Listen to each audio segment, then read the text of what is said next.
పురాణం 51వ అధ్యాయం. వరద గణేశ వ్రత విధానం. ఓ వ్యాసమునీంద్ర, హిమవంతుని ఉపదేశాన్ని విన్న గిరినందన తిరిగి తన తండ్రినిలా ప్రశ్నించింది. ఓ తండ్రి, నీ ఉపదేశం నా చెవులకు అమృతపు జల్లై కురిసింది. అయితే ఈ వరద గణేశ వ్రతాన్ని ఇంతకు పూర్వం ఎవరాచరించారు, అలాంటి సిద్ధుల్ని పొందారు, ఆ వివరాలను నాపై కృప వహించి తెలియజేయవలసింది. కుమార్తె యొక్క శ్రద్ధాశక్తులకు ఆనందం పొందిన హిమవంతుడిలా అన్నాడు. అమ్మా, నీవు నీకై గణేశుని గాథలను వివరించే నేను కూడా ఇందువల్ల ధన్యులనమ్మవుతాము. ఎందుకంటే గణనాథుని దివ్యలీలల కథనము శ్రవణము కూడా అత్యంత కమనీయమైనవి. పరమ పావనమైన ఆ కథావృత్తాంతాన్ని నీకు తెలుపుతాను విను. ఓ పార్వతి, పూర్వం కైలాసంలో ప్రమదగణాలతో సేవించబడుతూ సుఖాసీనుడై ఉన్న శంకరునికి అభివాదము చేసి స్తుతించి షణ్ముఖుడైన స్కందుడిలా ప్రార్థించాడు. భక్తుల పాలటి కొంగు బంగారమై అభయ వరదప్రదుడవైన ఓ శంకరా, నీ యొక్క కృపా విశేషముల చేత అనేక ఉపాఖ్యానాలను నీ నుంచి తెలుసుకున్నాను. అయినా ఆ దివ్యగాథల మకరందాన్ని ఎంతగా గ్రోలినా తనివి తీరటం లేదు. అందుకని ఇప్పుడు సర్వార్థ సిద్ధికరమైన ఒక వ్రతం గురించి చెప్పు. ఎవరి సంబంధమైన వ్రతాన్ని అనుష్ఠించటం వల్ల జనులకు సర్వసిద్ధులు కలగావో అట్టి వరప్రదుని వ్రతాన్ని నాకు ఉపదేశించవలసిందని అంటూ వేడిన స్కందనితో శంకరుడిలా అన్నాడు. వరదవ్రత ఫలం. కుమార, లోకోపకారార్థమై నీవడిగిన ఈ ప్రశ్న ఎంతో ఉచితమైనది.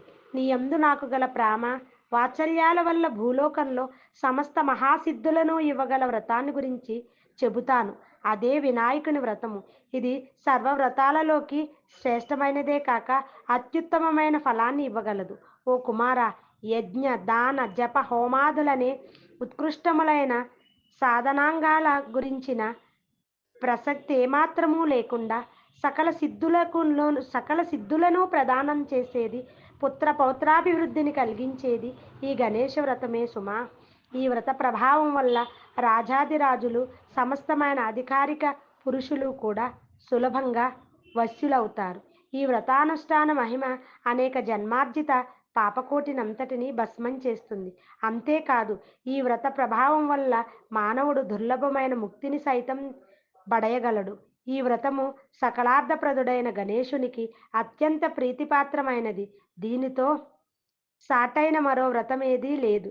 ఈ వ్రతాన్ని ఆచరించినవాడు సకల సిద్ధుల చేత ఆశ్రయించబడతాడు. ఈ మాటలకు స్కందుడు తిరిగి ఇలా ప్రశ్నించాడు. తండ్రి, ఇంత మహిమోపేతమైన వ్రతాన్ని ఎప్పుడు అనుష్ఠించాలి? దీని విధానమేమిటి? ఇదివరలో దీన్ని ఎవరో ఆచరించి శ్రేయస్సును పొందారు? ఈ వృత్తాంతాన్నంతటినీ దయతో సెలవివ్వండి అని అడుగగా శంకరుడు ఇలా బదులు చెప్పాడు. వ్రతానుష్ఠాన కాలం. ఓ కుమార, ఈ వ్రతాన్ని శ్రావణ శుద్ధ చవితి నాడు ఆరంభించాలి.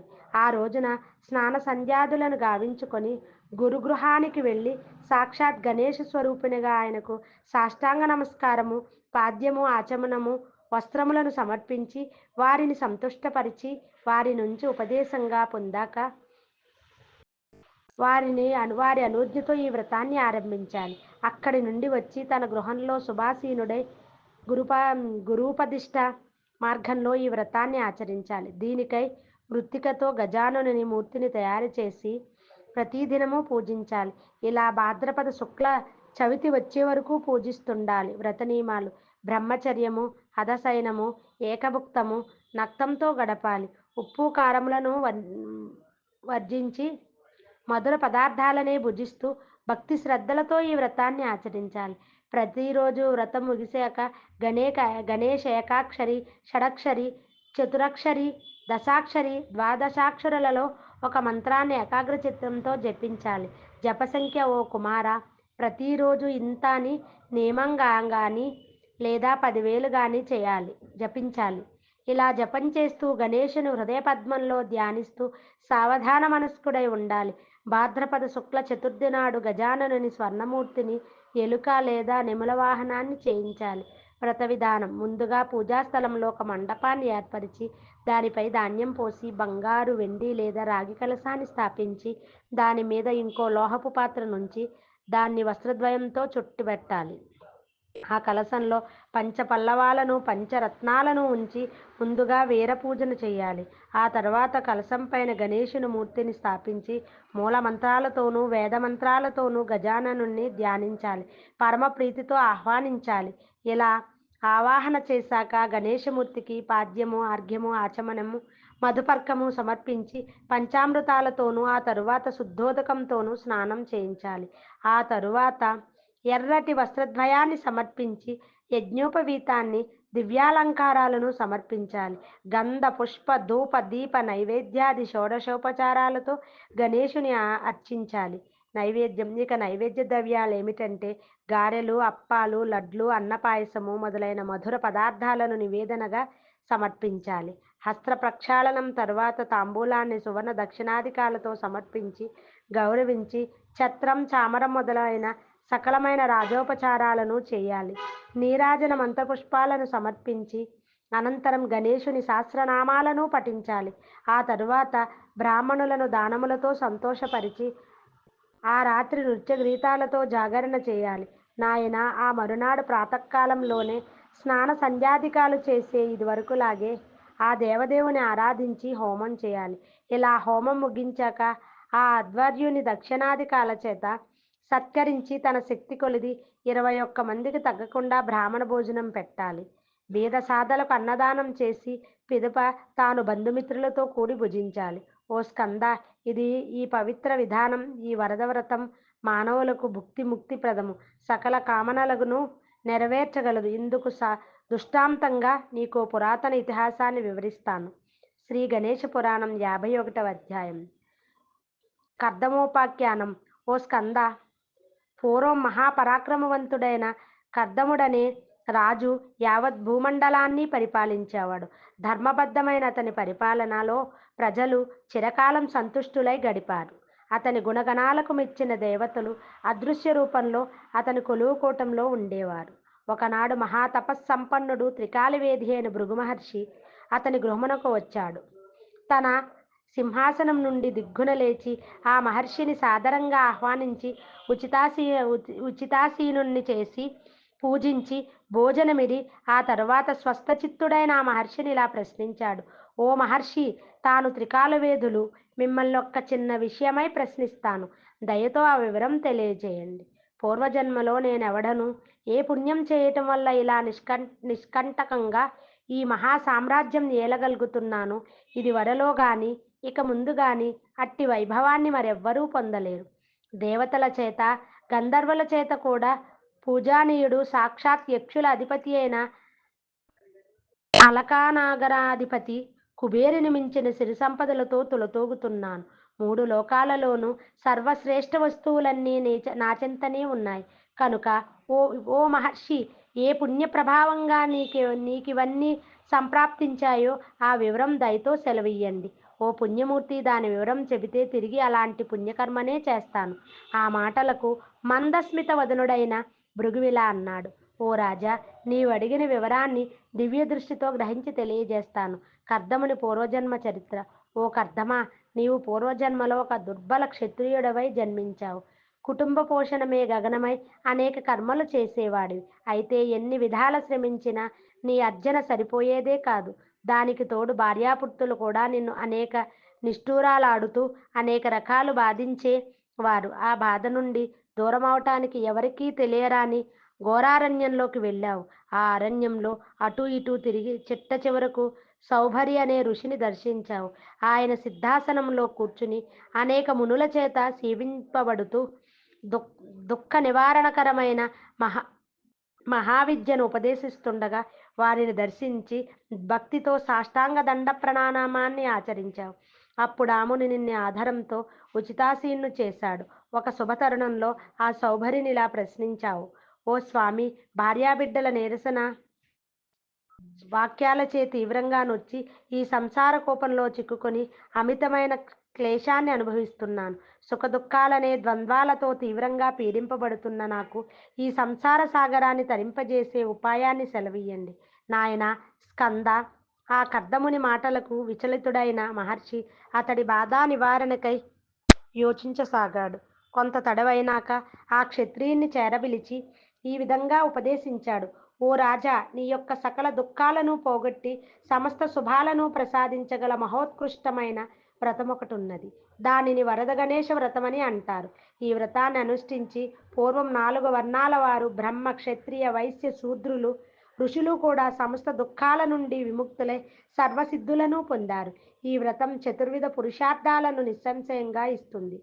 సౌభరి ఋషి యొక్క ఆ మాటలు సౌభరి ఋషి యొక్క మాటలు ఆ క్షత్రియుని హృదయంపై పన్నీటి జల్లులా కురిశాయి. ఆ మాటలకు అతడి అంతరంగమంతా చంద్రుని చూసిన కడలిలా సంతోషంతో ఉప్పొంగింది. అతడు సౌభరి మహర్షినిలా ప్రశ్నించాడు. ఓ మహర్షి, ఆ గణేశుడెవరు? ఎట్టివాడు? అతని మహిమలేంటివి? అతడు ఏ ఏ లీలలను చేశాడు? అతడు ఎలా ఆవిర్భవించాడు? ఆ వివరాన్నంతటినీ నాకు దయతో తెలియజేయవలసింది. అప్పుడు ఆ సౌభరీ మహర్షి తన ప్రశాంత మృదుభాషను ఇలా కొనసాగించాడు. నిర్వికారము, శోకరహితము, ఆది మధ్యంతరహితము, జ్ఞానస్వరూపమైన ఏ పరబ్రహ్మతత్వం వేదాల చేత వర్ణింపబడుతున్నదో అట్టి పరబ్రహ్మ స్వరూపమే గజాననుడని వేదవిధులు చెబుతారు. ఆయన నుండే ఆదిలో ప్రణవనాదము ఓంకారంగా ఉద్భవించింది. సకల జగత్తు, వేదాలు ఆయన నుండే ఉద్భవించాయి. అతడే యావత్ బ్రహ్మాండమంతా వ్యాపించినవాడు. సృష్టి చేయగోరిన చతురాస్యుడెవరికైనా 100 సంవత్సరాలు ఘోరమైన దివ్య తపస్సు ఆచరించాడో, సకల ఉపచారములతో ఎవరి పూజించి సిద్ధి బుద్ధి అనే తన కుమార్తెలను సమర్పించాడో, ఎవరి వల్ల బ్రహ్మ ఏకాక్షరీ విద్యను పొందాడో ఆ ఘనుడు విఘ్నేశుడైన గజాననుడే. ఆ ఏకాక్షరీ మంత్ర ప్రభావం చేతనే బ్రహ్మ ఈ యావత్ సృష్టి కార్యాన్ని గణేశానుగ్రహం వల్ల నిర్వహించగలిగాడు. అలాగే షడక్షర మంత్రము ద్వారా విష్ణువుచే జపింపబడి ఆరాధింపబడ్డవాడు తన అనుగ్రహాన్ని కురిపించి లోకపాలన శక్తిని విష్ణువుకు ప్రసాదించినది ఆ భక్తవత్సలుడే. కనుక విశ్వమే రూపమైనట్టివాడు, అనాథ నిలయుడు, కారణాలకే కారణమైనవాడు అయిన ఆ గజాననుని ఆరాధించి ఓ రాజా, నీవు సఫలీకృతుడో కావలసింది. ఆయన అనుగ్రహాన్ని పొందినవాడు సకలము నీకు సులభ సాధ్యమవుతుంది. నీవు సకల దుఃఖాల నుండి విముక్తుడు అవుతావు. అప్పుడు ఆ రాజు మహర్షితో తనకు ఆ వ్రత విధానాన్ని ఆచరించటానికి అనువైన సమయాన్ని తెలియజేయమని శ్రద్ధగా కోరాడు. అప్పుడు సౌభరీ మహర్షి చిరునవ్వు సింధిస్తూ ప్రసన్నంగా ఇలా తెలియజేశాడు. ఓ రాజా, ఈ గణేశ వ్రతాన్ని శ్రావణ శుద్ధ చవితి నాడు ఆరంభించాలి. అక్కడి నుండి భాద్రపద శుద్ధి చవితి వరకు చేయాలి. ప్రతిదినము ఒక నూతనమైన పార్థివ గణేశుని మూర్తిని నిర్మించి షోడశోపచారాలతో పూజించాలి. వ్రతాంతములో బ్రాహ్మణ భోజనాన్ని దక్షిణపూర్వకంగా సమర్పించాలి. నీవు గనక ఈ విధంగా శ్రద్ధతో ఆచరించినట్లయితే నీకు సర్వ దుఃఖశాంతి అవటమే కాక నీ యొక్క సకలాభీష్టాలు తప్పక నెరవేరుతాయి. ఓ కర్ ఓ కర్దముడా, నీవీ రీతిగా పలికిన సౌభ మహర్షి స్వాదు వచనాలను ఆలకించి శ్రద్ధగా ఆయన ఆశ్రమంలోనే ఈ వరద గణేశ వ్రతాన్ని నిర్వహించావు. అలా నీ చేత వ్రతం పూర్తి చేయబడగానే గణేశానుగ్రహం చేత దాసదాసీ జనంతోనూ వేద ఘోషలతో ప్రతిధ్వనించే గోధన సంపదలతో కూడిన ఒక సుందరమైన భవనం ఏర్పడింది. నీ సంతానం కూడా అందులో దివ్యాస్త్రాలంకార భూషితులై ఉండటాన్ని చూశావు. నీ భార్య ఈ విశేషాన్ని అంతటినీ చూసి నీకై నిరీక్షించసాగింది. నీవు ముని వద్ద అనుజ్ఞ తీసుకుని ఇంటికి తిరిగి చేరుకున్నావు. నీ భార్య చేత పంపబడిన సేవకులు నీకు ఎదురు వచ్చి స్వాగతం పలుకుతూ అమితోత్సాహముతో ఇంటికి తీసుకువెళ్లారు. నీవు ఆ గణేశుని ప్రభావానికి అత్యంత ఆశ్చర్యచకితుడవై ఇదంతా ఆయన అనుగ్రహమేనని భావించావు. ఆ వ్రతాన్ని ఆనాడు ఆచరించినందువల్లనే ఇప్పుడు ఇలా ఘనకీర్తి వహించిన మహారాజు అయినావు అంటూ భృగు మహర్షి తాను దివ్య దృష్టి ద్వారా దర్శించిన కర్దముడి పూర్వజన్మ వృత్తాంతాన్ని అతడికి వివరించాడు. అప్పుడు ఆనందంతో పులకాంకితుడైన కర్దముడు తిరిగి అదే విధంగా ఘనంగా వరద గణేశుని వ్రతాన్ని అనుష్ఠించి ఆ వ్రత ప్రభావం వల్ల జ్ఞాన వైరాగ్య సంపన్నుడే ఇహంలో సర్వ సౌఖ్యాలను అనుభవించి తన కుమారులకు పట్టం కట్టి పునరావృత్తి రహితమైన గణేశలోకానికి చేరుకున్నాడు. ఓ స్కంద, ఈ వ్రతం సర్వార్థ సాధకమైనది. దీనితో పావన సాటి అయిన వ్రతం గాని దానం గాని మరొకటి లేదు. కనుక నీకు వెంటనే దీన్ని అనుష్ఠించు. దీని గతంలో అనేక మంది దేవతలు, గంధర్వులు, మానవులు కూడా చేశారు. నలుడు, ఇందుమతి, చంద్రాంగదుడు మొదలైన వారు ఈ వ్రతాన్ని ఆచరించి తమ ఇష్టార్థములను పొంది చివరకు గణేష పదాన్ని పొందారు అంటూ పరమశివుడు అనుగ్రహించాడు. కనుక ఓ పార్వతి, నీవు నీ భర్తతో సాన్నిధ్యాన్ని కోరావు. అందుకై ఉత్తమ వ్రతాన్ని ఉపదేశించమని కోరావు. కనుక ఆ వ్రతాన్ని ఇతిహాసంతో కూడా ఉపదేశించాను. నీవు మనసా ఆ వరదుడినే ధ్యానిస్తూ ఈ వ్రతాన్ని నిష్ఠతో ఆచరించితే నీ మనోభీష్టాన్ని అవశ్యం పొందగలవు అమ్మా. నీ అందుగల ప్రేమ చేత ఈ వ్రతాన్ని చెప్పాను. ఇది ఇతరులెవరికీ ప్రకటించకు. పరమ గోపనీయమైనది, మహత్తర ఫలప్రదమైనది ఈ వరద గణేష వ్రతము. ఆనాడు హిమవంతుడు. ఇది శ్రీ గణేష పురాణం ఉపాసనాఖండంలోని వరద గణేష వ్రత విధానం అనే 51వ అధ్యాయం సంపూర్ణం.